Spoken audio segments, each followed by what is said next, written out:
Hey everyone, I am at the Ritz-Carlton Orlando, Grande Lakes. A couple firsts for me here. It's going to be my first stay ever at a Ritz-Carlton, and it also is going to be my first ever real trip to Orlando. In this video, we'll check out one of the 582 newly renovated guest rooms, as well as the hotel amenities from the 40,000 square foot spa to the exclusive 14th floor club lounge. Then we'll head over to the neighboring JW Marriott to check out two-time James Beard award-winning chef Melissa Kelly's Italian restaurant. So the total property is 500 acres. This hotel opened back in 2003. Now, if you don't have club access, or even if you do and you're looking to mix things up a bit, First Drop Espresso and Brew Bar is an ideal place to start your day. So what jumps out the most for me is not the donuts or the muffins. The macarons are nice, but this little gelato area is what I noticed first when I entered this place. So leave a comment. Can you eat this much chocolate? Or more like, how long would it take you? Highball and Harvest serves breakfast, lunch, and dinner, and it's located at the ground level. I think this painting is perfect because we are in Florida, and look, it's got oranges. So I love these light fixtures. And here, in case you need to know, you're in Orlando, Florida. And after breakfast, you can exit straight to the pool.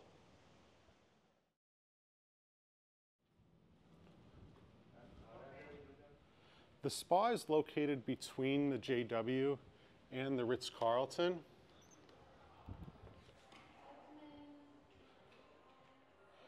The gym or the fitness studio is open 24 hours a day. So these are the different machines. And then there are a lot of cardio machines which face the pool area. I'm staying in a king guest room on the 6th floor. So this is the bathroom. Toilets separated by a door, standing shower, and a separate bath. So here's the room. Check that out. Travel show. Desk for work. And my room is a pool view with a balcony. And this is my balcony view. This is the Ritz-Carlton pool. Little things can make a big difference when you're staying in a room. And in this case, here's an espresso machine with 2 different kinds of pods. And the door kind of closes by itself. And here's a little welcome package. So the brown sugar, I think, is meant to look like sand. And here's a chocolate orange. We are in Florida, citrus country. And the chocolate covered candy, these are oranges. And the chocolate is an alligator. Have you eaten alligator? Leave a comment below. Now, for an extra fee per night, you can get access to the exclusive 14th floor club lounge. So here it is. When you walk in, you see some different suites here, but it gets much better as you continue. So you have a seating area. Off to the left, you have drinks. I believe these wines are on tap. There is an espresso machine right there. And then 2 things stand out to me the most here, and they're both on this side. Since I'm not a drinker, I really appreciate these nitro cold brews for the morning. Now, I took the last coconut water, but they do have kombucha. There's different food here depending on what time of day. So today, you have seared lamb loin, cucumber honeydew gazpacho. I'm a big salmon guy, so salmon and noodles. This one would probably be my favorite. And it just continues down here. You have different vegetables. This is the meat section. And right here, this looks great. Roasted grouper, which is a big Florida thing, and you should take advantage of it if you're not used to being in Florida. And I believe the club lounge view of the pool is about as good as it gets.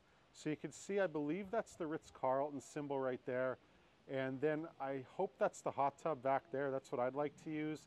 And then there's the lake.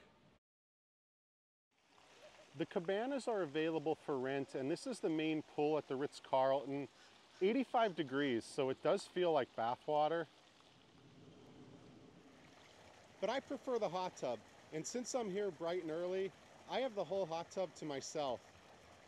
Now when it's 100 degrees out, it helps to have paletas right by the pool, so you just open this. You could either pay with a credit card or charge them with your room. I think coconut would be good. And this is the children's pool slash playground on the Ritz property. Yes. Knife and Spoon is the hotel's dinner spot. It's Michelin recommended. And this probably looks really cool when it's lit up at night. So I'm going on a bit of a walk up to the JW Marriott, which is also on the property. I love these light fixtures above my head.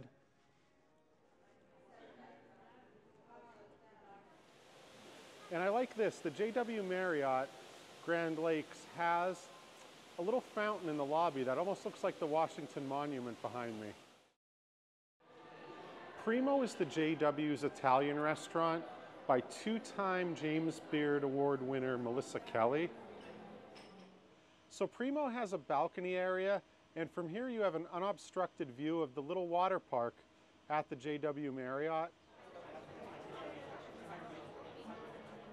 So I'm starting off with the bread service.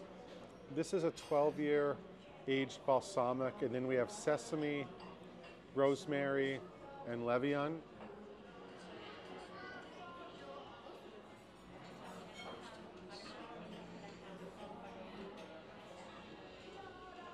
I'm tempted to ask for more of the focaccia, but I know I have a few different things coming from the menu, so I'm gonna wait. I don't normally order burrata in restaurants, but I had to do it here. I've never seen this combination with melon, cucumber, and even down here, this is blueberry.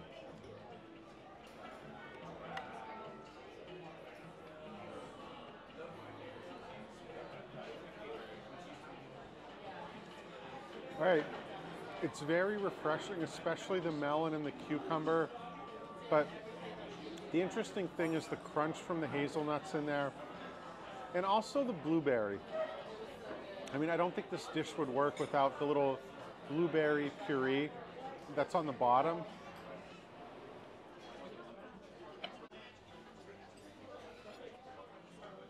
So whenever a restaurant has pizza, I always order the Margherita when that's an option. So the crust is pretty firm on the outside here. You can see it's a little softer on the inside. So a couple little differences here that makes this Margherita unique. Number one, there are thinly sliced tomatoes on it, and the sauce, it's slightly tangy, and it's what stands out the most in this pizza. Now flipping it over, I'm not sure how well you could tell from this video clip, but the edges, the outer crust here, are brushed with garlic oil. The taste is very subtle, but you do notice it when you bite into the ends. So for my entree, I'm having the tortelloni, which is supposed to be one of the top sellers. So there's a lot going on with this dish. That is a celery puree, I believe, at the bottom, and that's lobster. Now, speaking of lobster, there's a connection with Maine in this restaurant. So the chef's first restaurant was up in, I believe, Rockland, Maine, where I stayed a few summers ago. First trip ever to Maine. But also, the tortelloni are huge. They're topped with a Parmesan foam, which I guess is gonna sort of evaporate when I mix it in. And the beef comes from the ribeye. So this, I believe, is short rib from the ribeye stuffed into here. So I can't wait to see what this is gonna be like. So here's the foam. Definitely cheesy. It really does taste like Parmesan cheese. So I feel like something just deflated almost. So it's all meat if you take a closer look. All right, here it is. All right, there's shaved truffle on top of this dish, which definitely makes it a little bit richer. I kind of ordered it because of the short rib, but the lobster ended up being my favorite. So with that said, the three things I ordered, my favorite was the burrata. Very refreshing. I love the combination of things that were on the plate. Number 2, the Margherita. I mean, the sauce was pretty memorable, which I liked. Number 3 was the tortelloni, the pasta. I passed these on the way in. This is a peach patty, and this is a honey chocolate truffle. So everybody gets these. All right, given that I just ate enough food for 2 people, I'm gonna say the peach was my favorite, but the chocolate was good. The honey was very subtle, but it was also very soft, which I liked. So I am gonna end with some sorbet, salted vanilla, peach apricot, and cherry berry. And I just wanna mention that there is a little sorbet section in the cafe at the Ritz-Carlton. This is not the same. This is made just for this restaurant here. Thank you very much for watching. If you like this video, please subscribe. I got more trips coming up soon. I got Portland, Oregon, San Francisco, Sacramento. I'm gonna be heading down to Baton Rouge for the first time. I hope you come to Orlando. Orlando's very spread out, so if you're gonna stay closer to McCoy Airport, I highly recommend considering the JW or the Ritz-Carlton on this property. I look forward to sharing more videos with you soon.